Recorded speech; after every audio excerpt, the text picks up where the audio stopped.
Buenas noches, amables televidentes. Sean todos bienvenidos una vez más a su espacio estelar.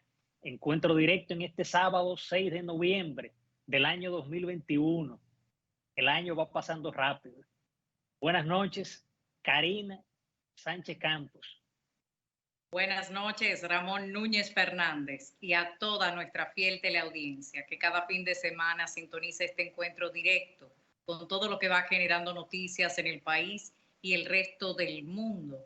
Al margen de esa velocidad que señalas, hay temas de vital importancia nacional que no parecen llevar el acelerado ritmo que debiera nuestra atención en lo que sucede del otro lado de la isla, en la República de Haití, que no deja de ser tema noticioso para la República Dominicana porque es precisamente nuestro país el cual termina, como de costumbre, cargando el fardo pesado que se niega a reconocer este Estado frente a sus propios nacionales, llevándoles a convertirles en apátridas en su propia patria.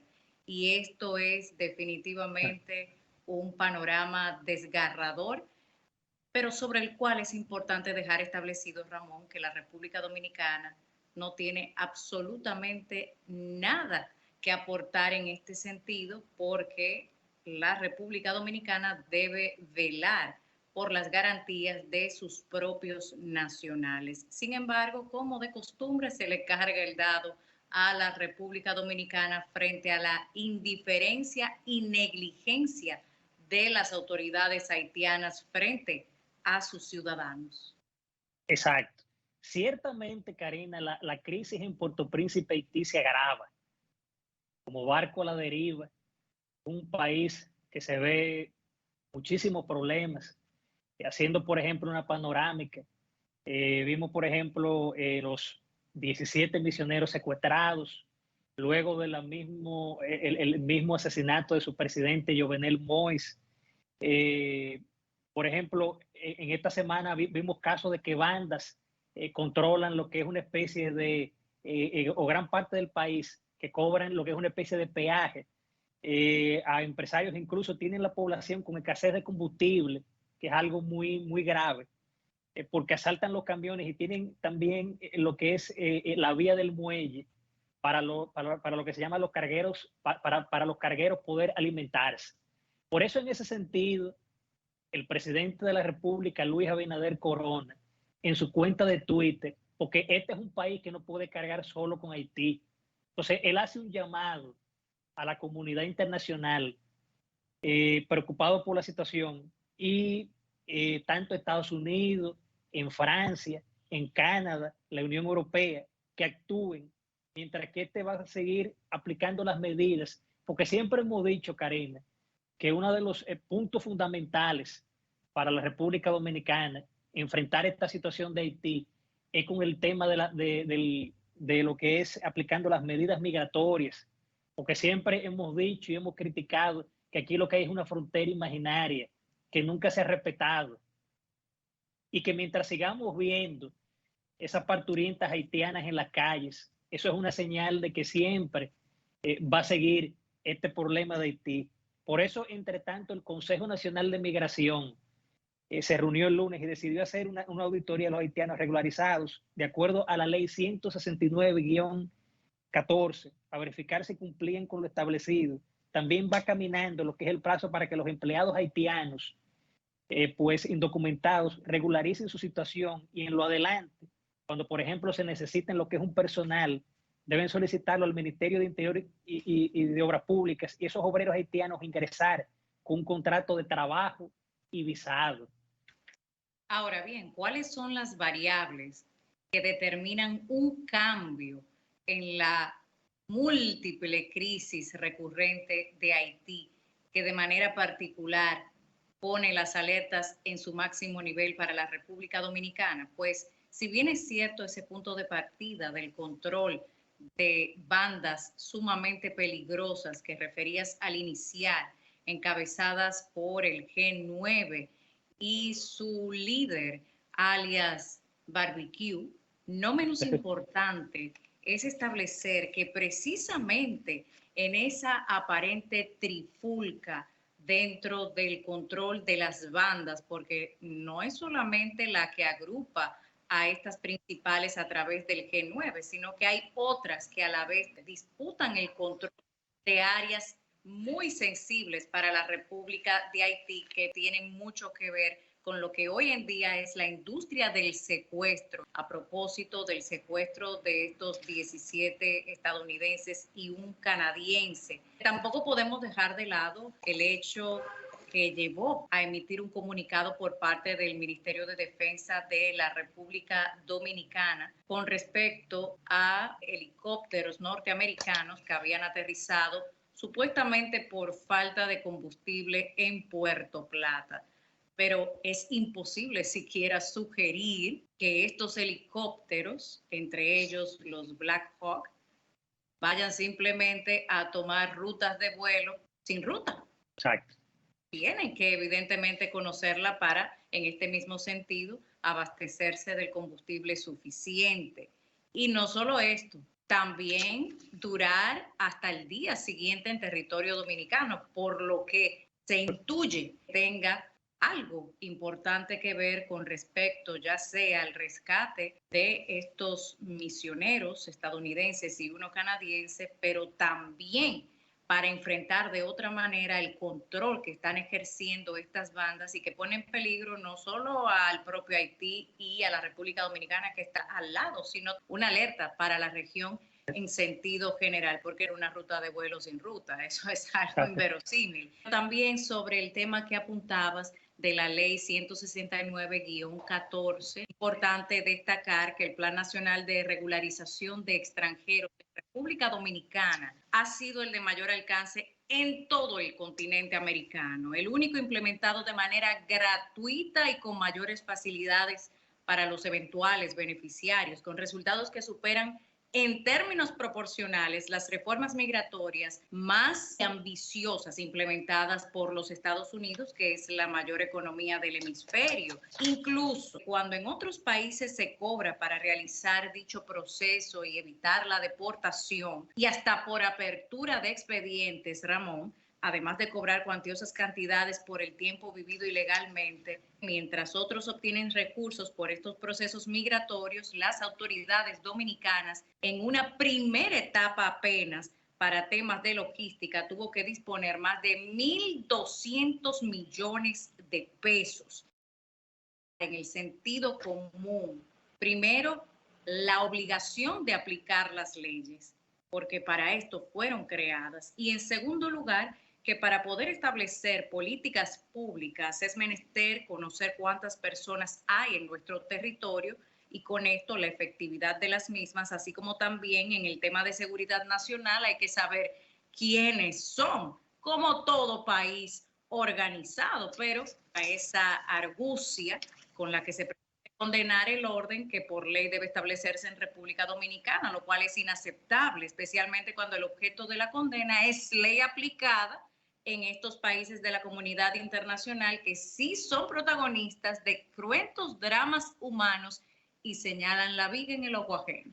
Por eso también en ese mismo sentido, Karina, en esta misma semana, el presidente de la República, Luis Abinader Corona, hizo como una especie como de rueda de prensa en Palacio, y él abordaba el tema del visado en los estudiantes.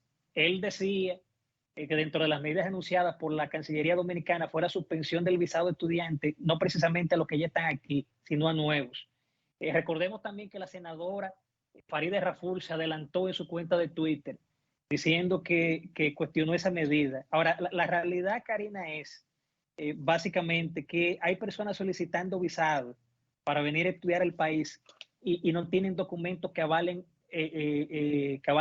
si son estudiantes, porque el caos de Haití es que no permite, por ejemplo, expedir documentos en una situación como esta, y es lógico que las autoridades tomen precaución para evitar que se infiltren lo que son esos elementos provenientes de las bandas. Por eso no puede tener un enfoque exclusivamente humanitario en la crisis de Haití.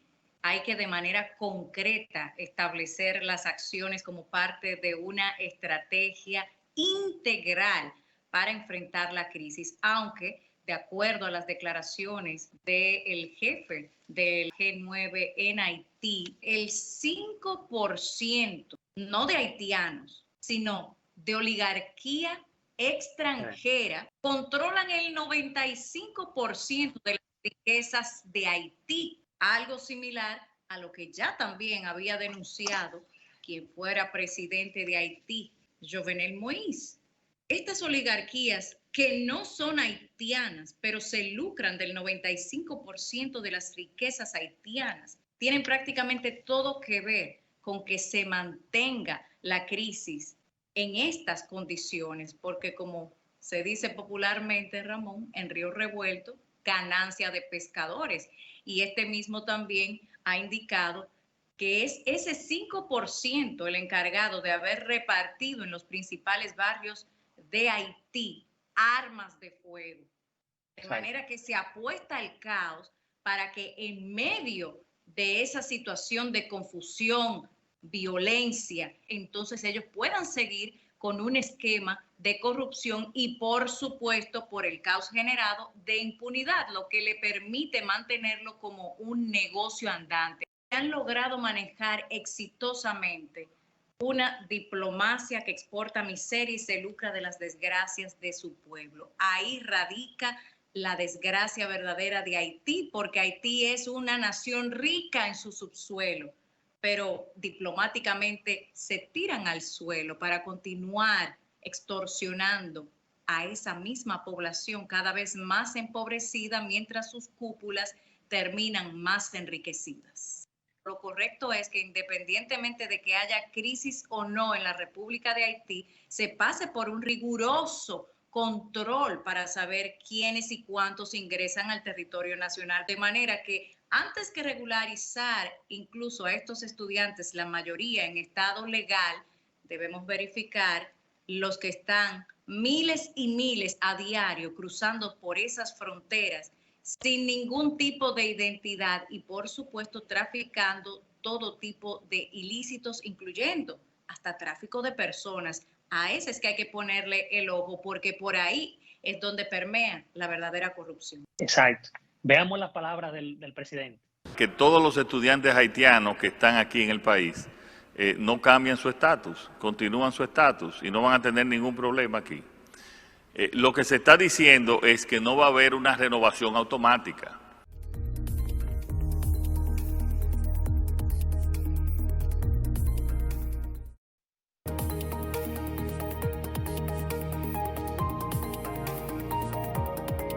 De regreso con Encuentro Directo abordamos una temática de múltiples aristas, pero un fondo sumamente peligroso a raíz de las declaraciones de quien fuera la gobernadora de Samaná, la señora Elsa Argentina de León Abreu, quien habría expresado en un video que llegó a viralizarse a través de todas las redes sociales: por cada muerto de ahora en adelante de COVID que no se haya vacunado, voy a hacer una fiesta. Generó comentarios incluso fuera de nuestras fronteras. Y si bien es cierto que son desafortunadas declaraciones, no menos cierto es que también tienen un trasfondo sumamente peligroso, porque no se trata de un comentario a la ligera. Una funcionaria que llame a celebrar la muerte de ciudadanos, además de incurrir en un delito de odio carente de justificación alguna, abroga a golpe de pisón el fundamento constitucional de los derechos humanos. Con estas declaraciones, la ahora exgobernadora de Samaná en República Dominicana abiertamente entiende que debe establecerse un régimen discriminatorio, estableciendo privilegios de un grupo sobre otro, cuando todos los dominicanos en sentido colectivo estamos en las mismas condiciones frente al COVID-19, tanto inoculados como no. Por eso, en un tema de fondo, no tiene razón alguna de ser estas declaraciones. Con ello, también deja, pues, al descubierto rasgos de su personalidad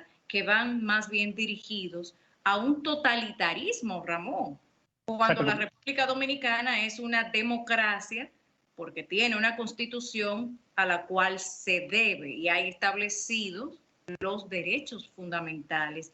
La verdad es que yo no salgo de mi asombro ante este tipo de declaraciones, que vale destacar a la vez no es la primera, Ramón, dentro del tren gubernamental, en una posición oficial que se expresa en este tipo de términos en detrimento de ciudadanos dominicanos. Usted sabe lo que es ventilar algarabía, fiesta por la muerte de un dominicano, porque por una u otra razón haya decidido inocularse y fallezca, no necesariamente por esto, porque hay que recordar que también fallecen personas inoculadas. Entonces habría que preguntarse si ella también entiende que las personas que fallecen de COVID, independientemente de que estén inoculados, debería hacérsele una fiesta. Ahora en las mismas redes sociales donde ella divulgó este mensaje, también le están respondiendo en consonancia. Muchos están diciendo que la fiesta se hará a raíz de su destitución. Exacto, porque lo cierto, Karina, es que si bien en Samaná ha habido aumento con el tema del COVID, de personas también que han sido, han muerto por esta situación, de que han sido también hospitalizadas, fueron unas declaraciones totalmente desacertadas, porque muestra también una persona que parece que es una enferma entonces con el tema de la vacunación y se alegra entonces del mal ajeno. Por eso el presidente de la República tomó esa decisión de esa destitución. Qué persona tan con poco sentimiento de que porque una persona tome la decisión de no vacunarse, que es un derecho, porque a nadie se le puede obligar a vacunar, entonces ella se alegre de esta situación, porque la gente también está concentrada, Karina, con el tema de el COVID, con esta situación, pero también surgen otras enfermedades que le pueden pasar a las personas, que habíamos hablado de eso en anteriores programas, como un caso o de algún cáncer o algún derrame cerebral, pero, óyeme, no se puede alegrar del mal ajeno. Es algo, óyeme, absurdo, unas declaraciones y que tuvieron sus consecuencias. Por supuesto, desear la muerte de tu prójimo porque no se acogió a la decisión que tú sí. O sea, por pensar distinto, merece la muerte. Definitivamente es momento de reflexionar como sociedad. Primero, porque nadie puede ser obligado a lo que la ley no obliga. La persona que decida no inocularse, como la persona que decide inocularse, está en la misma posición. Lo han establecido múltiples estudios, los principales reguladores de salud del mundo, los CDC de los Estados Unidos, EMA para Europa, la FDA y las propias casas farmacéuticas, porque quienes sí tienen el aval contrarrestan lo que de fondo estaría implicando una declaración como esta. Cada quien decide cómo cuidar mejor su salud, tiene derecho a ello, de utilizar el método médico que mejor les convenga, de acuerdo a sus criterios o convicciones. Pero de ahí a desear la muerte porque no es cónsono con lo que yo pienso. Usted como dominicano tiene derechos fundamentales. Usted no se le puede obligar lo que la ley no obliga, ni puede ser condenado por ello. Pero también es importante que cuando se exhorta a hacer uso de un tratamiento médico, cualquiera que fuere, y entiendo que el gobierno está en una posición de exhortar a la población a utilizar el fármaco que ha entendido mejor para distribuir en el pueblo dominicano, por la razón que sea. Ahora bien, una cosa es sugerir y otra cosa es imponer. El deber del Estado dominicano es proporcionar las herramientas para que el ciudadano en su libertad elija disponer del método que entienda, pero someter una decisión de este tipo de manera obligatoria, so pena de perder un empleo, sus ingresos, acceso a alimentación, estudios, vías de transporte y de subsistencia humana, además de cruel, es atentatorio constitucionalmente hablando. Es una medida inconstitucional a todas luces que aún está dilucidándose en los tribunales. Pero sobre esto también quiero establecer, porque hay un movimiento que, como todos hemos visto, Ramón, es global. Ciertamente, se puede promover un medicamento, no obligarlo, no imponerlo, disponer las herramientas y el ciudadano decide si lo utiliza o no, sin que por ello implique una sanción y mucho menos perder sus vías de subsistencia. Pero en el artículo 3 de nuestra Constitución Dominicana sobre la inviolabilidad de la soberanía y el principio de no intervención, creo que es un artículo al que estaremos dando mayor seguimiento en los días por venir, porque es el tamiz con el cual se debe aplicar tanto el tema de la inoculación forzosa como también incluso el estudio que actualmente se está llevando a cabo del Código Penal Dominicano, porque muchos obedecen a líneas de agendas foráneas que nada tienen que ver con las verdaderas prioridades del pueblo dominicano. Ojalá que luego de este episodio con la ahora destituida gobernadora de Samaná se pueda entender que una posición disidente no da licencia para establecer un discurso de odio y mucho menos para discriminar, lo cual condena la Constitución Dominicana, por supuesto, estableciendo que no debe haber ningún principio de privilegios, que es lo que ella pretendía con declaraciones como esta, establecer un régimen de privilegios para un sector y para otro entonces la discriminación, completamente inconstitucional. Exacto, porque lo cierto, Karina, que si bien las autoridades han mantenido lo que es una campaña a favor del tema de la vacunación y también de lograr la meta de inoculados, como bien tú señalas, es una actitud de que el que quiera se vacuna y el que no quiera no se vacuna. Vimos, por ejemplo, que se ha llevado mucho el tema, el TCA, con el tema de la tarjeta de vacunación, pero le han querido seguir dando larga. Parece que para que la gente siga con el tema de querer vacunarse. Y eso, al que, por ejemplo, no se vacune, entonces lo ponen entre la espada y la pared con el tema de no entrar entonces a los lugares. Y el punto es que ante cualquier efecto que pueda surgir de estas inoculaciones, ni el Estado ni las farmacéuticas van a responder por usted. Con más razón, el ciudadano debería tener ese derecho fundamental consagrado para que pueda entonces decidir si está en condiciones o no lo está. Por eso es que a nadie se le puede obligar a hacer lo que la ley no manda, ni nadie puede ser sancionado u obligado por negarse. Y como se dice popularmente, Ramón, lo que mal empieza, mal acaba. Y lo reafirmo con la publicación a través de la red social Twitter que emitiera el consultor jurídico del Poder Ejecutivo, el doctor Antoliano Peralta, cuando establecía la razón para estas personas que han incoado los recursos en contra de esta inconstitucional medida, la resolución 0048 del Ministerio de Salud Pública. Sin embargo, deja manifiesto el interés de extender lo suficiente para que se logre la meta que tiene prevista el gobierno, independientemente de que esto conlleve llevarse de plano los derechos fundamentales de los dominicanos.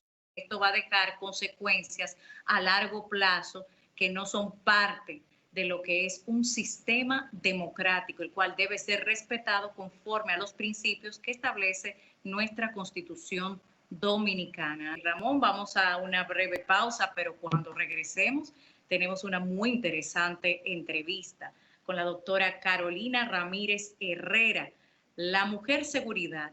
Y es que los temas de seguridad ciudadana y las políticas públicas convergen en un interesante conversatorio cuando regresemos en Encuentro Directo.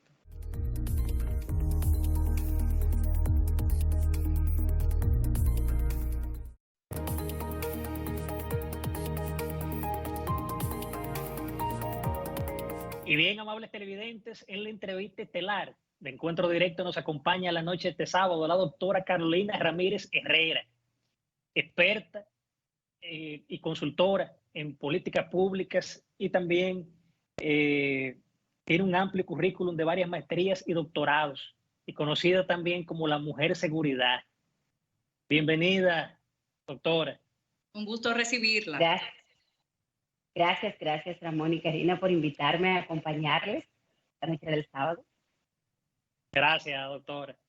Doctora, el tema de la crisis de Haití ciertamente ha sido básicamente la preocupación de la semana y tema principal, y quizás uno de los mayores peligros, básicamente, que en materia de seguridad. Su opinión al respecto sobre esta grave situación.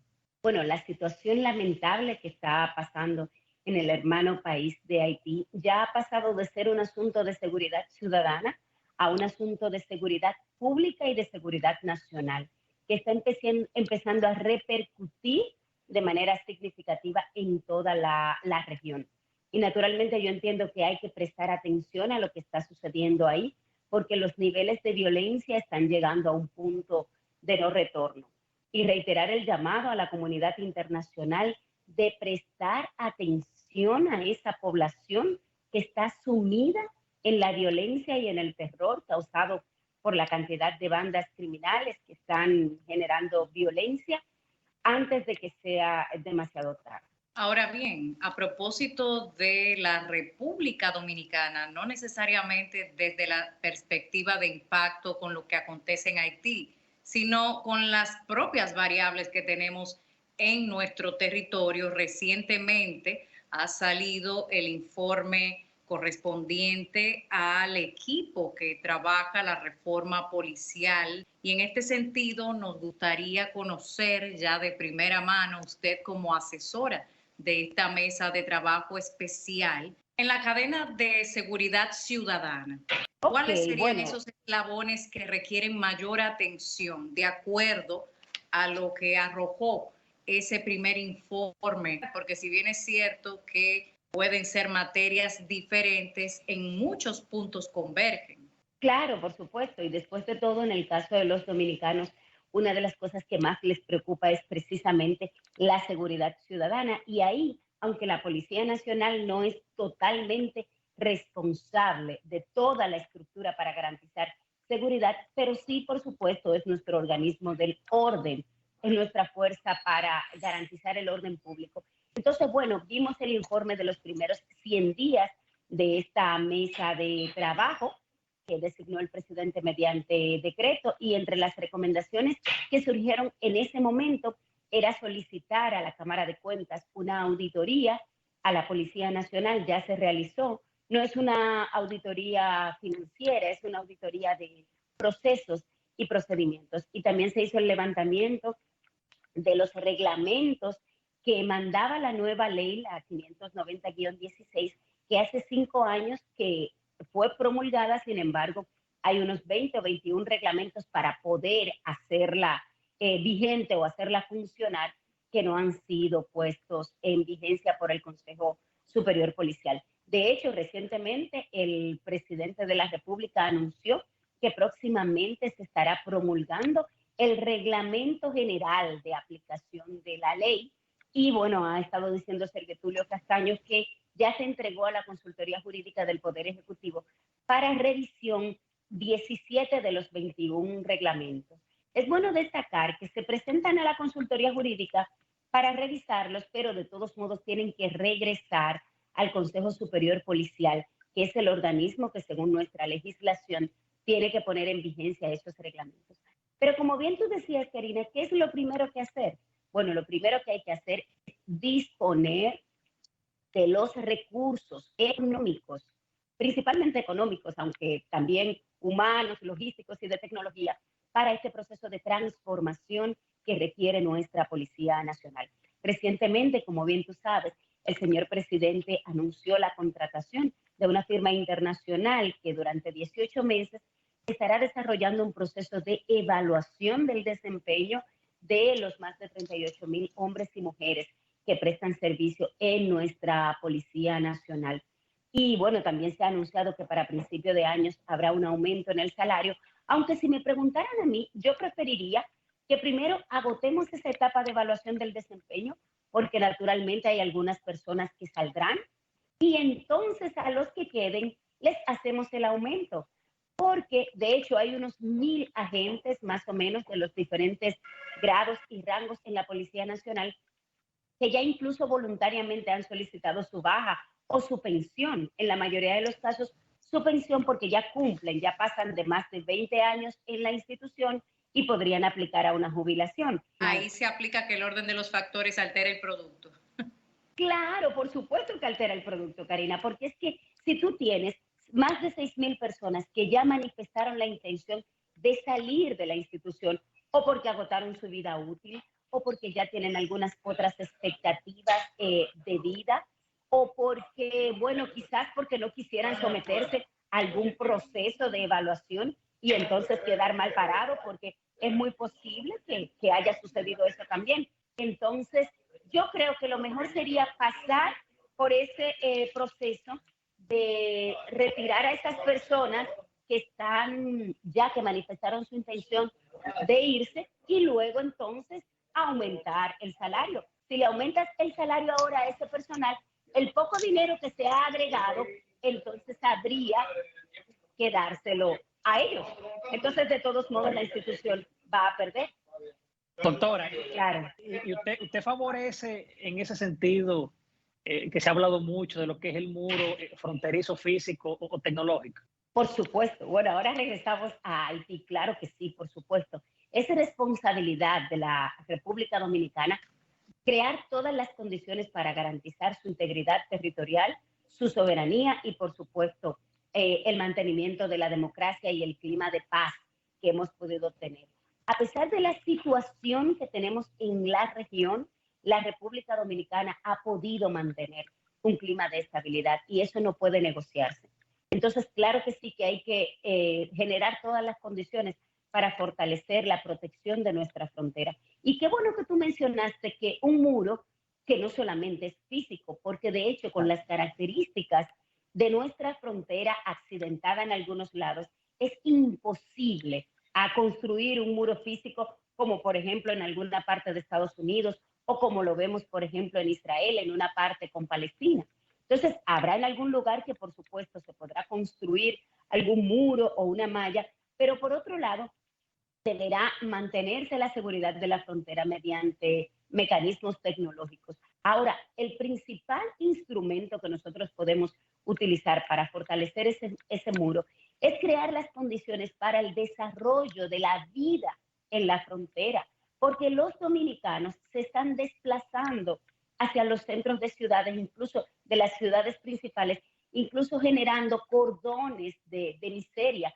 ¿Por qué? Porque tradicionalmente nos hemos olvidado de nuestra frontera. Entonces, no es ahí que termina la patria, ahí es donde comienza la patria. Entonces, por supuesto que estoy totalmente de acuerdo en que hay que establecer todos los mecanismos que nos permite nuestra legislación y los convenios internacionales a los que estamos obligados para garantizar la seguridad y la protección de nuestra frontera. Y no solo la frontera terrestre, porque nosotros tenemos con Haití frontera terrestre, aérea y marítima. República Dominicana comparte fronteras con 6 estados diferentes, solo que el único país con el que tenemos, además de frontera aérea y marítima, también tenemos frontera terrestre, es Haití.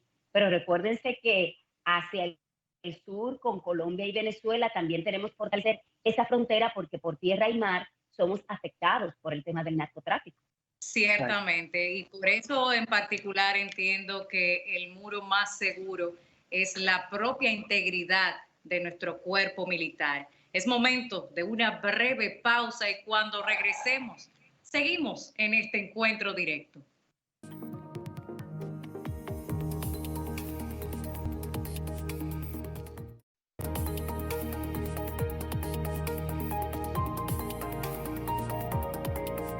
De regreso con Encuentro Directo junto a la doctora Carolina Ramírez Herrera, especialista en seguridad nacional, consultora internacional, certificada en políticas públicas de seguridad.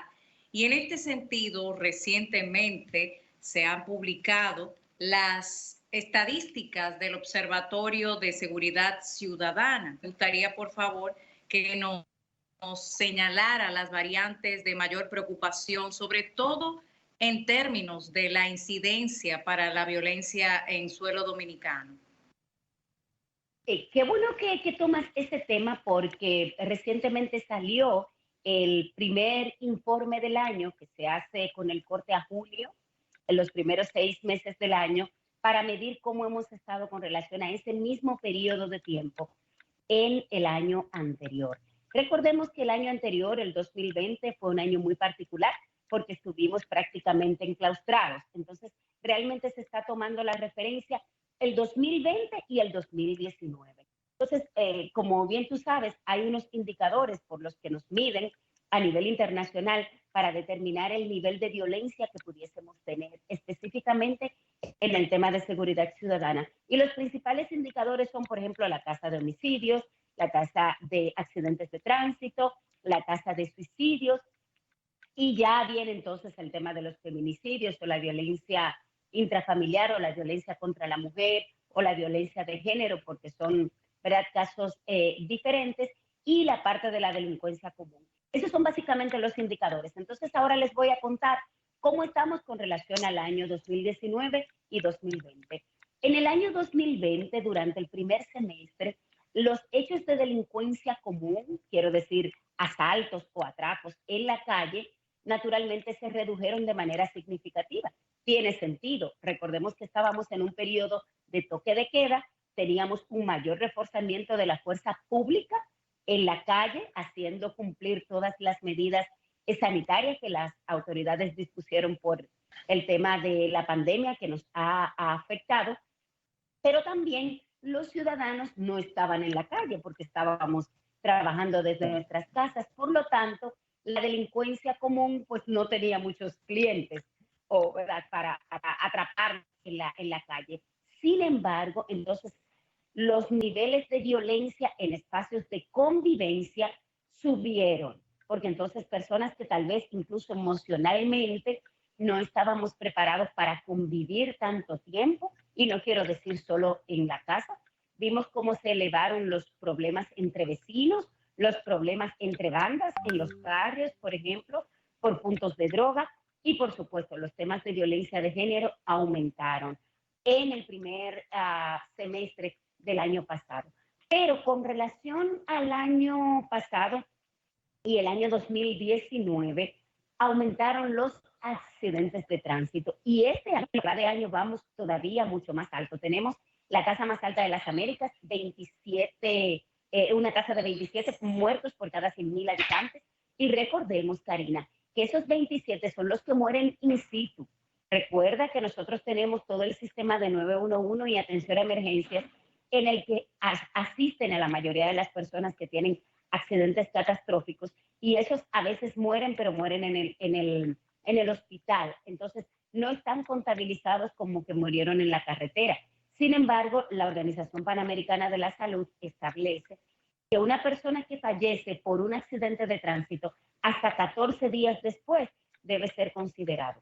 Hay dos puntos importantes que destacar en lo que va de este año, y es que lamentablemente ha subido la tasa de homicidios. Nosotros estábamos bajamos en el año, del año 2011 hacia acá, empezamos a bajar de un 17, un 16, una tasa de un 16%, y ahora, en los últimos 3 años, teníamos una tasa de 9.5 muertos por año por cada 100.000 habitantes. Pero en lo que va de año llevamos una tasa de 10.6. O sea, hemos retrocedido como 5 años atrás. Y otra tasa que se ha disparado es la de los suicidios. República Dominicana tenía una tasa promedio de 3 a 4 personas por cada 100.000 habitantes. Y en lo que va del semestre, y recordemos que no tenemos los casos de las semanas recientes, sino que el corte fue en junio, o sea que todo lo que ha pasado en estos meses no está en esa data, y ya hemos subido a 6 personas por cada 100.000 habitantes, que así es como se mide la tasa. Entonces, imagínense, nos consideramos una sociedad violenta, pero por cada 10 homicidios tenemos 6 suicidios.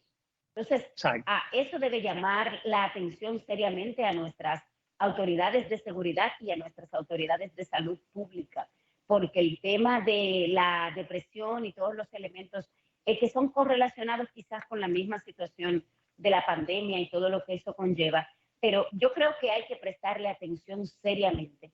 También he visto algunos expertos a nivel internacional diciendo que con el tema de los suicidios, a veces el mismo hecho de que tenga mucha difusión en los medios de comunicación podría generar en personas que están pasando algún tipo de depresión, algún síndrome de imitación. Yo no soy especialista en conducta mental, sin embargo, como soy especialista en temas de políticas públicas, de seguridad y la seguridad sanitaria y la salud mental, pues son parte de estas políticas públicas, pues naturalmente me ha resultado interesante analizar ese tema. Doctora, es cierto que con el caso del tema policial, ese tema de la policía tal vez es más grave de lo que se pensaba en la mesa de trabajo, presidida por el doctor Cataño Guzmán y que usted asesore. O sea, que es más grave de lo que tal vez mucha gente creía, lo del tema de la policía. Sí, por supuesto, es mucho más serio de lo que nosotros nos imaginamos. Incluso es más serio de lo que pudiésemos darnos cuenta. ¿Por qué? Porque recuerda que la policía nuestra, y no es un caso de la República Dominicana, es un caso de todos los países de la región que formaron sus policías en épocas de dictadura. Entonces nuestras policías se desarrollaron como un cuerpo represivo, un cuerpo de control del Estado, pero que además también tenía cierto secretismo y permitía algunas culturas corruptas ahí dentro. Entonces, romper esas estructuras no es tan fácil como parece. De hecho, la mayoría de los países de la región, a pesar de tener los 4 elementos que se requieren para lograr una posible reforma, que es voluntad política, intención del liderazgo de la policía de que se haga, intención de la sociedad porque eso suceda y que se establezcan los mecanismos de garantía y permanencia de eso en el tiempo. Aunque eso se dé, resulta que a pesar de eso, los procesos de reforma policial que hemos tenido, que han dado éxito en la región, se han tomado entre 12 y 16 años promedio. Entonces, en República Dominicana estamos en una situación en la que no creo que la gente quiera esperar tanto, pero lamentablemente un proceso de reforma requiere tiempo. Entonces, por eso te digo que es más complicado de lo que parece. Entonces, yo creo que acciones puntuales que se pudiese recomendar en este proceso de reforma, primero, recordemos, apenas ayer viernes acaba de terminar el último taller de consulta a la sociedad. Entonces, ahora este grupo de trabajo va a recoger todas esas recomendaciones, más las que han dado los organismos internacionales y los expertos contratados, y entonces se le van a entregar la propuesta al señor presidente. Y a partir de ahí es que los tomadores de decisión, ¿verdad?, podrán determinar si tenemos los recursos y las condiciones posibles para materializar esta transformación. Sin embargo, algunas acciones puntuales que yo desde mi experiencia, tanto dentro de la uniformada como académica y como estudiosa de estos temas, yo creo que, bueno, lo primero que deberíamos hacer es, si disponemos de los recursos para la pensión y la jubilación de ese personal que ya manifestó que se quiere ir, que son unos de 5 a 6 mil agentes de la policía, pues entonces que se despida ese personal, porque si tenemos 39.000 agentes, no vas a invertir tiempo y recursos, dinero en evaluar 6.000 personas que ya te dijeron que no quieren formar parte del proceso. Entonces, eliminar, ¿verdad?, esa parte, ya nos quedaría mucho más espacio, incluso para permitir nuevos aspirantes con las nuevas condiciones laborales, los nuevos requerimientos para formar parte de este nuevo modelo de Policía Nacional que queremos darnos. Incluso, yo pienso, como decíamos en el bloque anterior, que hasta para el tema de aumento de salario, lo ideal es que esperemos el proceso de depuración y de salida de los que ya manifestaron su intención de irse, porque si no, agarraríamos una parte importante de ese poco recurso que tenemos y entonces se iría con las personas que ya de todos modos no van a prestar el servicio. De hecho, seguiríamos fomentando el mismo círculo vicioso sin atacar de fondo la verdadera problemática. En este sentido, me llama la atención, doctora, porque de acuerdo a las estadísticas que usted compartía con nosotros, vemos primero que hay más muertes por accidentes de tránsito que por el propio COVID, al cual se tuvo que sujetar el país a un encierro colectivo. Sin embargo, no reaccionamos igual cuando tenemos una causa mucho mayor e incluso usted señala que en primer lugar también está el incremento de la tasa de suicidios, de homicidios y luego la del COVID. Tal vez entiende usted que esta distorsión de prioridades sea un elemento distractor a la hora de centrar los esfuerzos en lo que verdaderamente impacta en la vida del dominicano.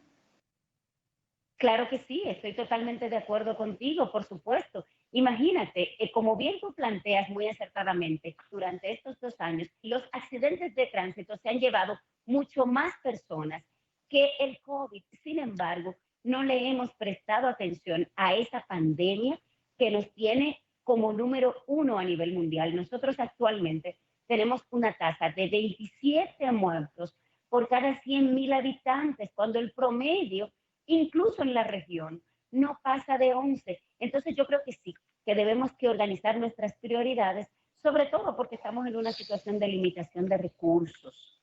Priorizar los temas que preocupan. El tema es que con relación a la parte de la percepción, al ciudadano común le preocupa más el tema de la delincuencia común, que de por sí es un 33%. El 66% de los hechos violentos y de los delitos que tenemos en el país se dan en espacios de convivencia, pero lamentablemente la percepción influye mucho. Bien, doctora Carolina Ramírez Herrera, solo nos resta agradecer su participación aquí en Encuentro Directo. Ha sido un honor. Muchas gracias. Bueno, yo sigo en contacto en @mujerseguridad en las redes. Así es. Muchas gracias. Este contacto a través de las redes sociales para que podamos entonces, con esas estadísticas, tener una mejor perspectiva de la realidad en nuestro país. Muchísimas gracias. Gracias a ustedes. Bien, amables televidentes, nos vamos a una pausa comercial y en breve retornamos con la rectica final de Encuentro Directo.